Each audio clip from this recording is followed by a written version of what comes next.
Hello Ram గారు. Hi నారాజు. ఒక మనిషి తనని తాను ప్రశాంతంగా ఉంచుకోవాలి అని అంటే స్టేట్ ఆఫ్ మెంటాలిటీలో ఎటువంటి టూల్స్ అండ్ టెక్నిక్స్ని డెవలప్ చేసుకోవాల్సినటువంటి అవసరం ఉంది. ఒక మనిషి ప్రశాంతత కోల్పోవడానికి ఎక్కువ కారణాలు ఏవి హాంట్ చేస్తూ ఉంటాయంట అసలు?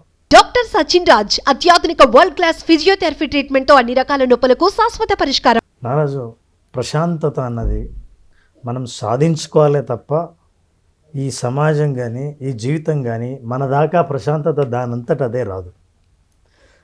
మనకు బయట జరిగే సంఘటనలు అనుభవాలన్నీ వాటి శక్తి 10% అయితే దాన్ని కంట్రోల్ చేసుకోగలి అర్థం చేసుకొని మేనేజ్ చేయగల శక్తి మనిషికి 90% ఉంటుంది. ప్రశాంతంగా ఎవరుండాలంటే 90% బయట పరిస్థితులే కారణం. నన్ను నేను ప్రశాంతంగా ఉంచుకోవడానికి నా దగ్గర 10% ఉంది అని ఎవరైతే నమ్ముతారో వాళ్ళు ప్రశాంతంగా ఉండలేరు. వీళ్ళు ఇంకా నేను 10% అంటే ఎక్కువ చెప్పాను, కొంతమంది నా చేతిలో ఏమీ లేదనుకుంటారు. సో ఏ పరిస్థితి అయినా తన చెయ్యి దాటిపోతుందని, నేనేమి చేయలేకపోతున్నానని, నిర్ణయాలు ఏది తీసుకోలేకపోతున్నానని, నేను ఏదైనా చేద్దాం అనుకుంటే అవి నాకు అనుకూలంగా పనులు జరగట్లేదని, మనుషుల్ని నమ్మేటప్పుడు ఎవరిని నమ్మాలో తెలియక ఎప్పుడూ అనుమానంతో ఉండి తన మీద తనకే సెల్ఫ్ డౌట్తో ఉండి ఉన్న వీళ్ళెవ్వరూ ప్రశాంతత సాధించలేరు.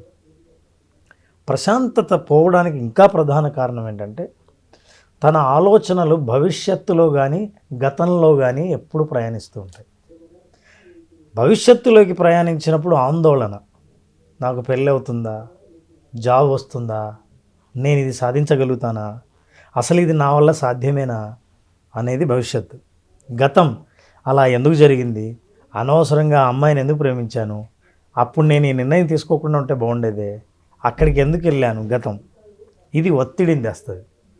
ఎప్పుడైతే మనసు భవిష్యత్తులోకి గతంలోకి ఎక్కడ ప్రయాణించినా భవిష్యత్తులో అయితే ఆందోళన, గతంలో అయితే ఒత్తిడి ఉండి వర్తమానంలో జీవించడం మాత్రం మర్చిపోయిన వాళ్ళు ప్రశాంతంగా ఉండలేరు.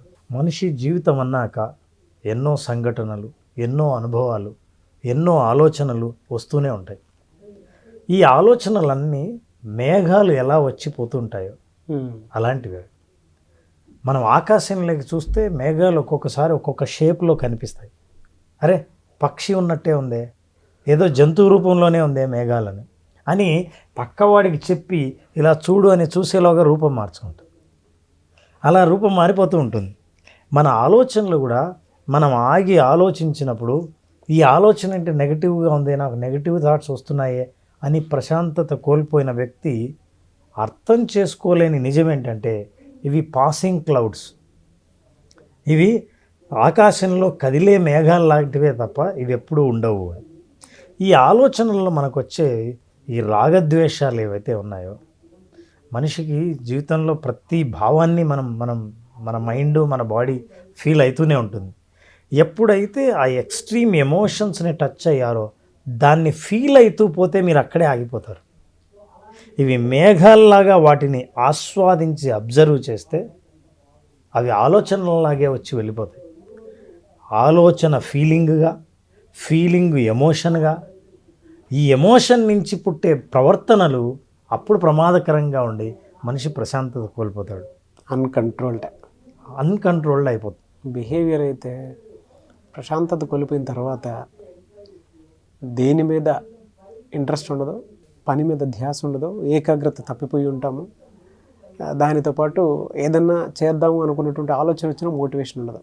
మీరు ఇలాంటి పరిస్థితుల్లోనే బిహేవియరల్ ఆస్పెక్ట్ అలా ఒక్కొక్కటి చేంజ్ అవ్వకుంటూ వస్తూ ఉంటుంది.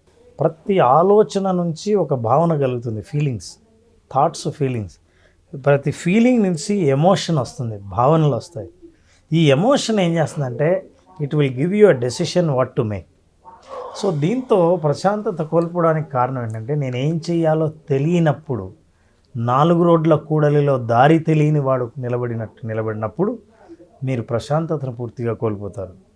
ప్రశాంతత పొందాలంటే మొట్టమొదటి చేయవలసిన పనిని, నీ మనస్సుని ఎక్కడ ప్రయాణం చేస్తుందో దాన్ని ఎట్లయితే గాలిపటం తాడు పెట్టి గాలిపటాన్ని ఇలా లాగుతామో మళ్ళీ మన దగ్గరికి, అలా ఆలోచనలను లాగి ప్రజెంట్ టెన్స్లోకి తీసుకురావాల్సిన అవసరం ఉంది.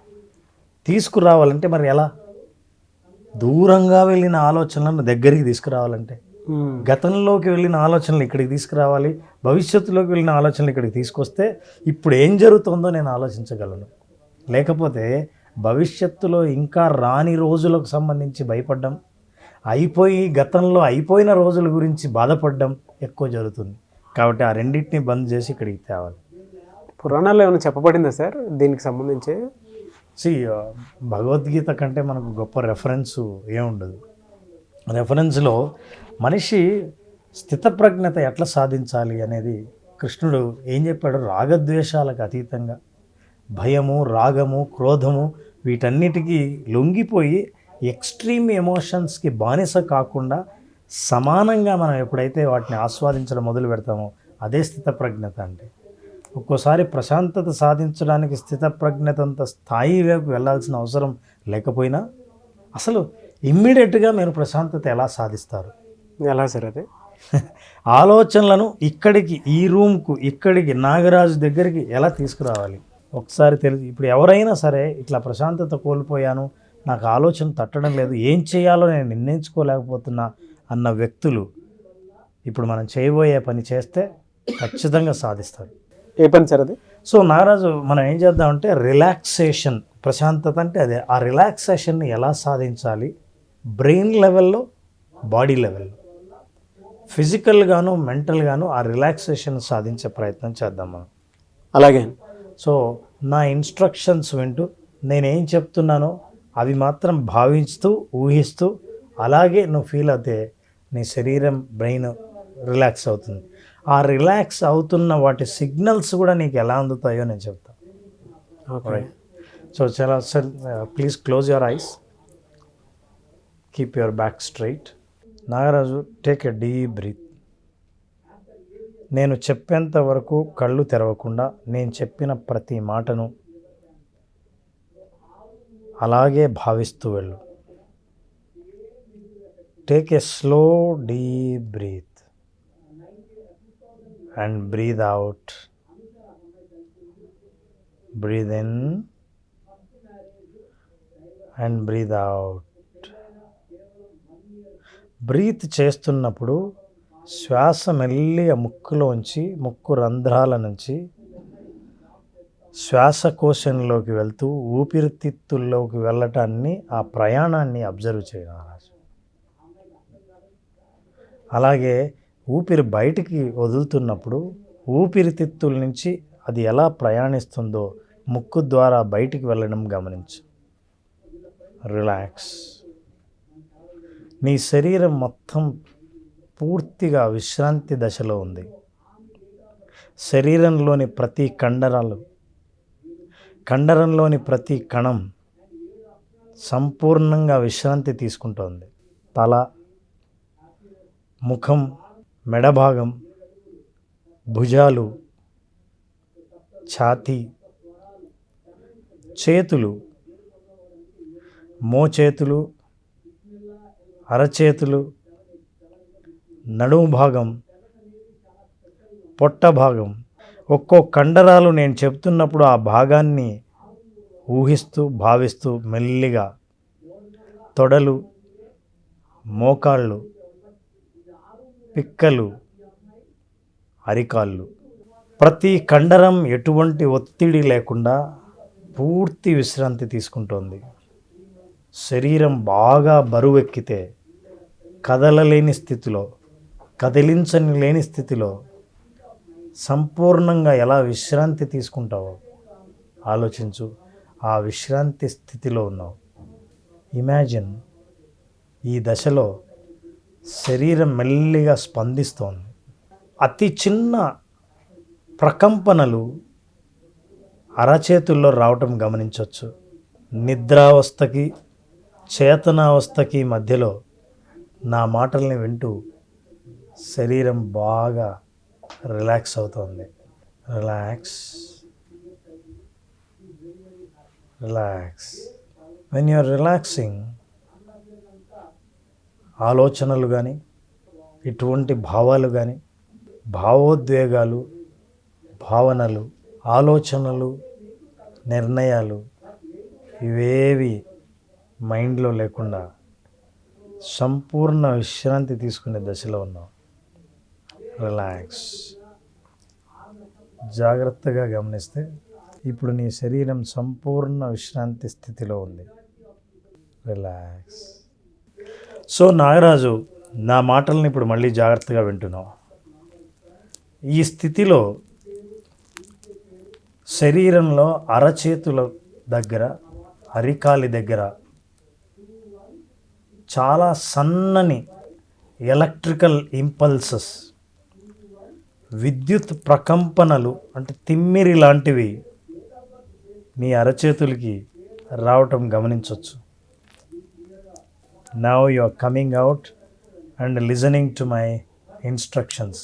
నా ఇన్స్ట్రక్షన్స్ని జాగ్రత్తగా విని మెల్లిగా బయట ప్రపంచంలోకి అడుగు పెడతావు. 5, 4, 3, 2, 1, 0. Slowly you will wake up. You are bringing up the energy into your body.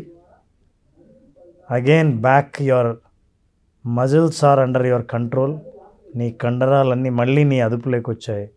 మెల్లిగా కళ్ళు తెరుస్తున్నావు. Slowly open your eyes. Yes Nagaraju, relax. Come on. 5, 4, 3, 2, 1, 0. మామూలుగా నిద్రపోయావా? నిద్ర వచ్చేసింది సార్. ఏదేమైనా ఒక దశలో నా ఇన్స్ట్రక్షన్స్ కంప్లీట్గా డిస్కనెక్ట్ అయ్యి నిద్రలోకి వెళ్ళిపోయావు. గుర్తుందా నేను ఏం చెప్పాను? ఎంతవరకు గుర్తుందా? గుర్తులేదు సార్. మొదట్లో కొద్దిగా చెప్పింది గుర్తుంది, ఆ తర్వాత లేదు. మీరు శ్వాస మీద ఎప్పుడైతే తీసుకెళ్ళిపోయారో. How is the relaxation? మీరు చెప్పాలి సార్, నాది అంత అన్కంట్రోల్ కదా. నేను పవర్ నాప్ తీసుకొని are you feeling relaxed, light, చాలా లైట్గా ఉంది. చాలా రకరకాల మెంటల్ ట్రామాలో ఉండి, దాంతోపాటు ఈ పని అవతిరి అని చెప్పేసి జనరల్గా రెగ్యులర్ షెడ్యూల్సే మనకు కనిపించేదంటే ఏం లేవు కదా. శ్వాస మీద ధ్యాసకి ఎప్పటికైతే వెళ్ళిపోయిందో ఆటోమేటిక్ బాడీ అన్కంట్రోల్డ్ అయిపోయింది. తర్వాత ఏం జరిగిందో తెలియదు, అది మీరే చెప్పాలి. బట్ నా ఫీలింగ్ బెటర్. పవర్ నాప్ తీసుకున్నంత ఇదిగా ఉంది. సార్ 8 minutes ఉన్నాను అట్లా. నేను చెప్తున్నంతసేపు దాదాపు ఒక 2-3 నిమిషాలు పూర్తిగా ఉన్నాను. నేను లేపమని బట్ ఒక 1 hour పడుకున్న ఫీల్ ఉంది. 1.5 hour పడుకున్న ఫీల్ ఉంది. వెరీ ఎనర్జెటిక్ రిలాక్సేషన్ అది. అంటే రిలాక్సేషన్ నుంచి బయటకు వస్తూనే వచ్చే ఎనర్జీ ఉంటుంది సార్, అది double the energy compare to the previous state of mind. So పూర్తిగా పడుకుండిపోయావు, నేనే గ్యాప్ ఇచ్చాను. నిజంగా పడుకున్నావా మేలుకున్నావా చూద్దామని నిద్రపోయావు. సో నేను తర్వాత నా ఫ్రీక్వెన్సీ ఆఫ్ ఇన్స్ట్రక్షన్స్ మార్చాను, మెల్లిగా లేచావు. అయితే ఈ మొత్తం ప్రాసెస్లో గమనిస్తే నారాజు, ఇప్పుడు నీ ఆలోచనలు ఎక్కడికి పంపించాలన్నా పంపించలేవు. భవిష్యత్తు నుంచి, గతం నుంచి, ఆందోళన నుంచి అన్నీ ఒక చోటుకి వచ్చాయి, రిలాక్స్ అయ్యాయి. మైండ్ను ఇంకేం ఆలోచింపజేయలేదు. ఇక నెగిటివ్ థాట్స్కి ఛాన్సే లేదు. నిద్రపోయాను. ప్రశాంతత అంటే బ్రెయిన్ లెవెల్లో, బాడీ లెవెల్లో ఎప్పుడు సాధిస్తావో అప్పుడు ప్రశాంతత. ఆ ప్రశాంతత కూడా ఎలా అని అంటే, మీరు చెప్పిన ఇన్స్ట్రక్షన్ ప్రకారం శ్వాస మీద ధ్యాస మాత్రమే నేను పెట్టాను. తర్వాత ఏం జరిగిందో తెలియదు. మెల్లిగా అంటే నువ్వు స్లోగా రిలాక్స్ అయ్యావు. సబ్ కాన్షియస్ మైండ్ కొన్ని ఇన్స్ట్రక్షన్స్ వరకు తీసుకుంది. నువ్వు ఎక్కడ కంట్రోల్ పూర్తి పోయిందో అర్థమైంది నాకు. But still I wanted to test, నిజంగా మేలుకున్నావు నిద్రపోయావు అన్నది నాకు అర్థమైంది. Now you are out of completely connection అని. ఆ తర్వాత నేను మార్చి చెప్పిన తర్వాత నువ్వు నిద్రలేచావు. కానీ ఈ ప్రయోగంలో మనం అర్థం చేసుకోవాల్సింది ఏంటంటే, మనమే రిలాక్స్డ్ స్టేటు, ప్రశాంత స్థితి, విశ్రాంత స్థితిని ఎలా పొందొచ్చు అని అనుకుంటే, it is a self hypnosis, self relaxation therapy. ఇది చేయటం వల్ల చాలాసార్లు ఎప్పుడైతే మజిల్స్ రిలాక్స్ అవుతాయో, మనం ఏదైనా నిర్ణయం తీసుకోవడానికి ఒక ఆలోచన ఫ్రెష్గా చేయటం కోసం సిద్ధంగా ఉంటాం. నాకు బాడీ అంతా లైట్గా ఉంది, దాంతోపాటు కొంచెం ఆ మోకాళ్ళు అది ఇది మనం అటు ఇటు తిరిగి కొంచెం చేసే ఉంటాయి కదా సార్, పెయిన్ అంతా ఒకేసారి సడన్ దిగినట్టున్నాయి. నిజంగానే బాగా రిలాక్స్ అయింది బాడీ మొత్తం. బాడీ మొత్తం రిలాక్స్. Yes, thank you. నాకు తెలిసి మీరు కూడా వీడియో చూసేటప్పుడు కొంతమంది ఒకసారి మిమ్మల్ని మీరు రామ్ గారు చెప్పిన ఇన్స్ట్రక్షన్ ఫాలో అయ్యి కనుక చూస్తే మేబీ ఆయన చెప్పినట్లు నాకు ఏమనిపించిందో నేను ఏం ఫీల్ అయ్యాను ఆడియన్స్ కూడా అదే ఫీల్ అవుతారని నేను అనుకుంటున్నాను. వాళ్ళు కళ్ళు మూసుకుంటే వీడియో చూడలేరు, కానీ ఇన్స్ట్రక్షన్స్ నిద్రపోతారు. బట్ చూడాలనుకుంటే ఎలా ఉంటుందో చూడొచ్చు.